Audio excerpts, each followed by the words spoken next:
Buonasera e ben ritrovati con l'informazione flash di New Sicilia. Vediamo insieme i titoli più rilevanti del pomeriggio. In apertura l'inchiesta su un vasto traffico di droga e telefoni nel carcere Pagliarelli di Palermo. Tra i 12 indagati di oggi figuranti il cantante catanese Nico Pandetta. Avrebbe manifestato l'intenzione di procurarsi cellulari offrendo fino a 1.000 euro per ogni dispositivo.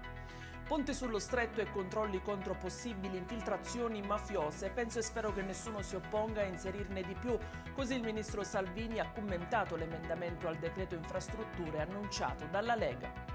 Fratelli d'Italia ha annunciato invece con soddisfazione l'ingresso di Alessandro Porto nel gruppo parlamentare all'Ars. La decisione formalizzata oggi rafforza la compagine del partito guidato da Giorgia Meloni nel Parlamento regionale siciliano. La sesta sezione della Corte di Cassazione ha annullato in parte le 7 condanne pronunciate nell'ambito del processo Sorella Sanità.